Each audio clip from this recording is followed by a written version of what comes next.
welcome. And after a decidedly disastrous video recording, I am ready to record another one.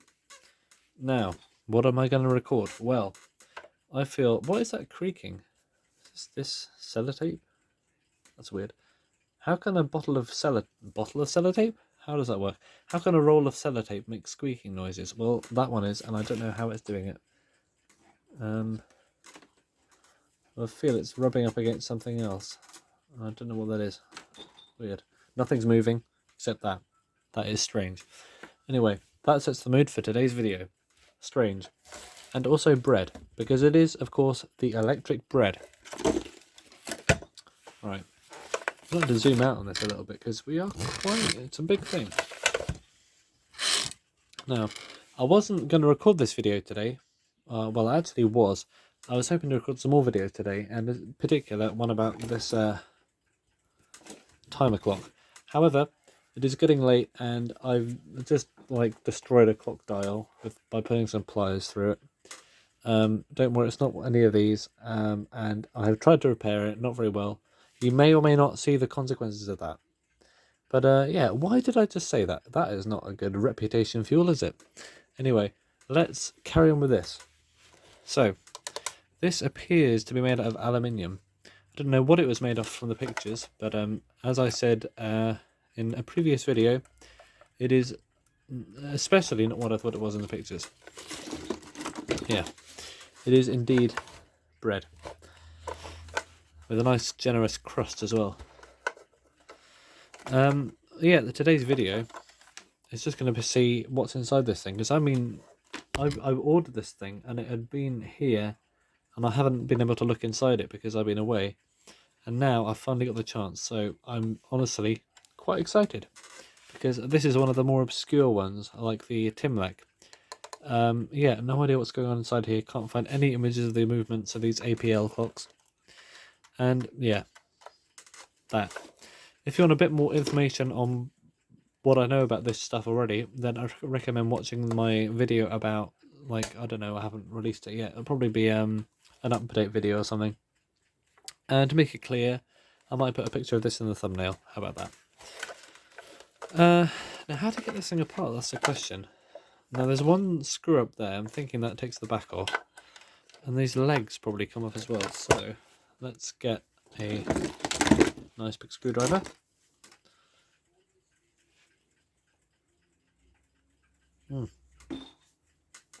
Quick drink. And yeah, the whole movement is loose inside here. I'm thinking the hands might need to come off at some point, but they look quite stubborn. So let's start with this screw. Alright. It is coming loose. Oh, and it's coming out. Okay. Try and pull it out, but it's quite deeply countersunk.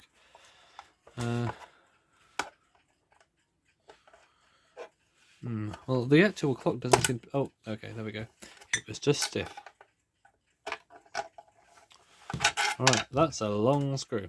Okay, I don't know how professionally made this is going to be, because this is made by Aircraft Patents Limited, who by the sound of it used to make aircraft and probably turned to making stuff like this after the war. Now this is an odd thing. Okay, just a plastic tube just spaced out the front and the back. Now I assume something's holding the bottom on, and that will probably be these legs. However, I can't see how these will be holding the back of this clock on, so can we just... No, maybe we do need to take this off.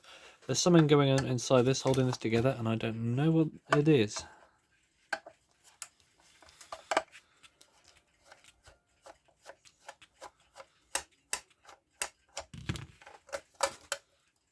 Oh, more long screws, bolts, whatever they are.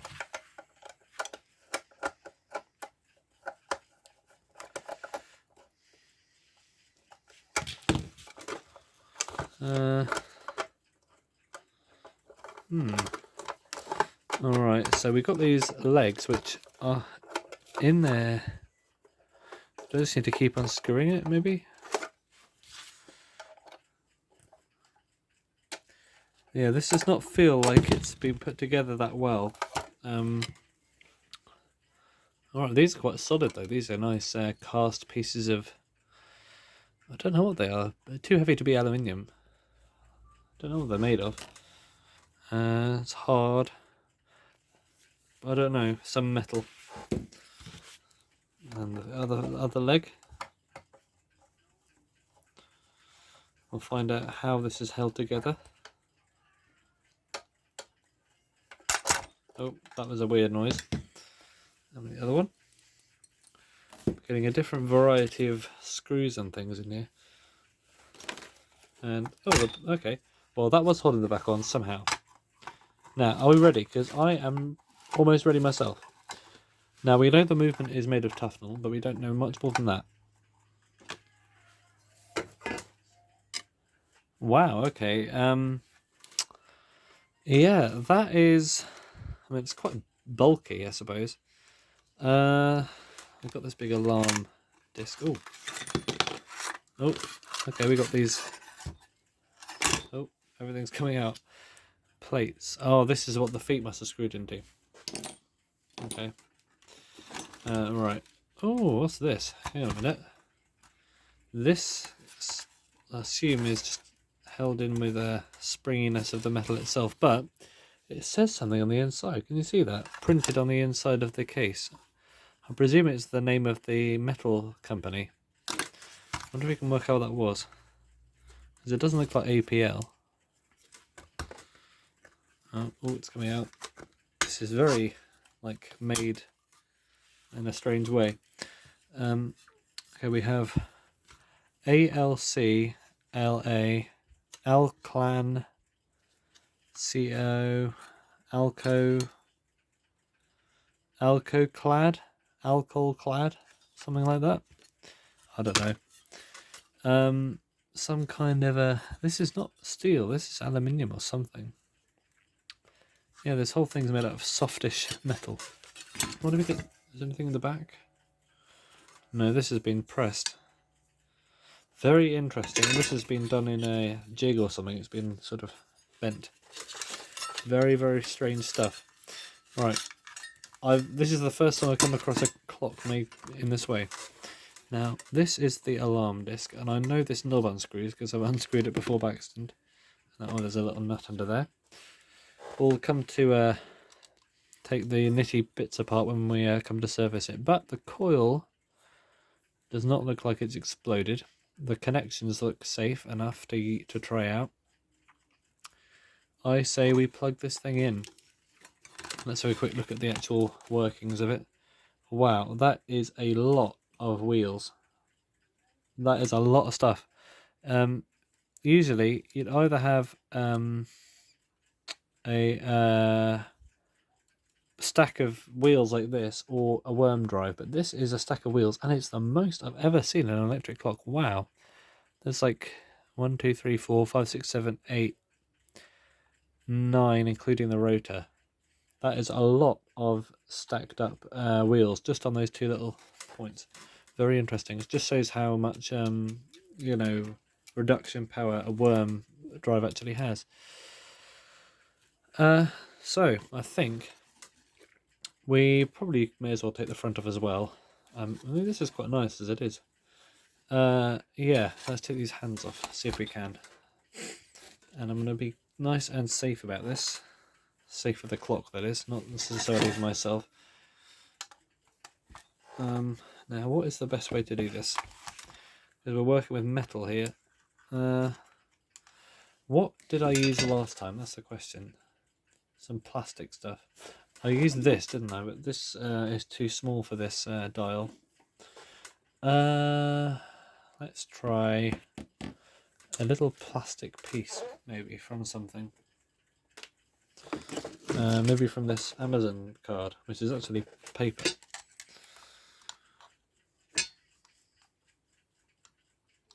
Alright, this is offering some kind of protection. Oh, okay, there we have it. This is, hopefully it's a round hole. Okay, so it's just press fitted on there. Yeah, hopefully we can press it back on again with enough grip. Let's put it over there. Let's put it in this bowl actually to keep everything safe and not get lost, which is good practice.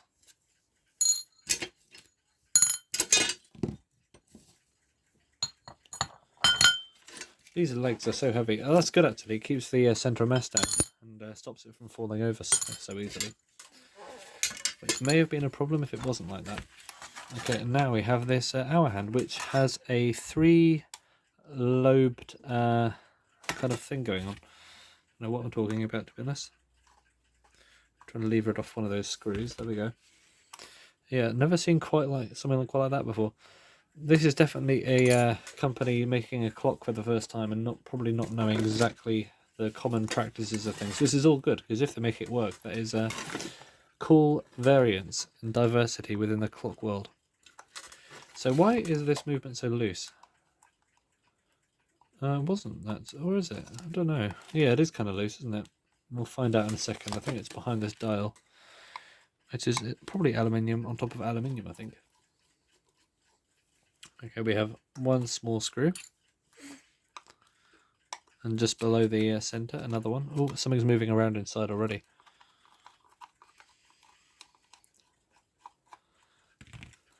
Yeah. Alright, there's the front of the dial. Ooh, looks like a car wheel trim, doesn't it? Apple. APL, Aircraft Patents Limited. Very nice. Here is that's just a. That's the. That's where the back screws on, but it's just like a nut just in there. That's quite clever, actually. Presume it's sort of a hexagonal hole. Yeah, it is. And yeah, these are the screws which hold the movement in. And are they loose? Yeah, they could be tighter. Okay, that's why it's so loose. These screws were not tight enough. But we're going to undo them all the way now to get this movement out of here. And have another look at it, because honestly, it is quite a spectacle. I've never seen, well, I have actually. I've seen movements made out of this stuff before, like the Smith's QEMG synchronous sectric movements from the late 50s, early 60s. Nope.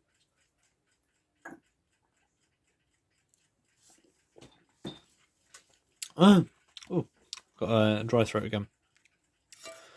But yeah, I've never seen an alarm with quite as much of this material in it. So, is it actually are these the actual plates for the movement? Yeah, they are. Wow, okay. Well, maybe the front plate is, but I think the back plate actually has some metal in there as well. But yeah, lots and lots of wheels. Can we get the rotor to spin like crazy? Oh, it's trying.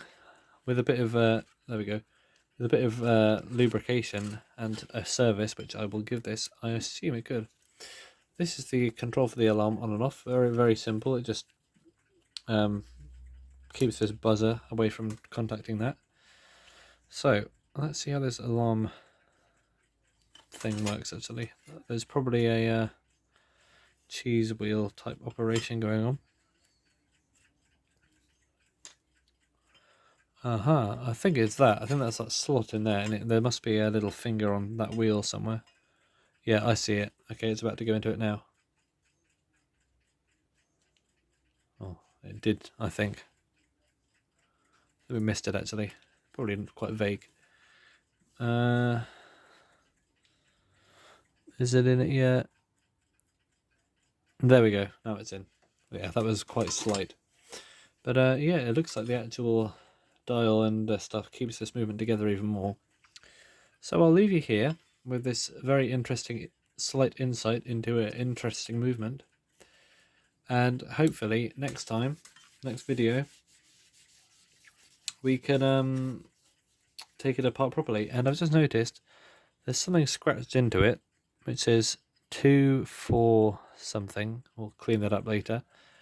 But I need to plug it in, don't I? Let's try that. Okay.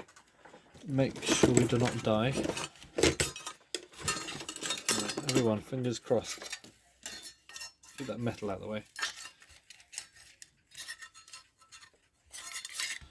There we go. Right.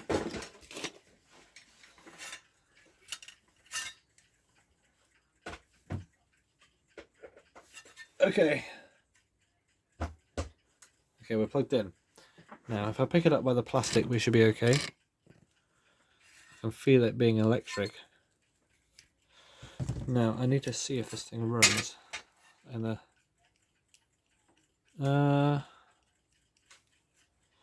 yeah, this definitely needs a service. It's just sort of buzzing and nothing. I think the coil probably works though. But yeah, looking at the shaft that the rotor is on, I'll unplug this now. It's not a rotor with pivots that pivots into the holes. It's actually a lot of friction because it's the rotor is slipping around a post. So the post is actually stiff and this rotor just sort of rotates on it, so you need a lot of lubrication to make this work. And cleanliness. So what I plan to do with this thing is to disassemble it fully and then clean the parts and then put it back together again, which is a pretty common procedure with this YouTube channel. But with this particular movement, it'll be quite interesting because we've got a lot of strange materials to work with and a lot of wheels which probably need to be put back together in the right order again. So I'm just going to see if I can unscrew this, although it's quite stiff.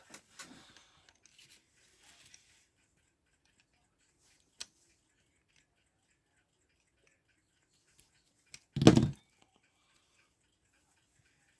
we go, it's quite rusty actually. And let's come off. This disc. Ah, there we go. Have to unscrew it. Oh, it's metal. Oh, okay. I thought it was going to be plastic, but it's aluminium. A lot of strange materials in this. So, thank you for watching, and be sure to watch the next part of this. Or you may miss it and then think that I did not do anything.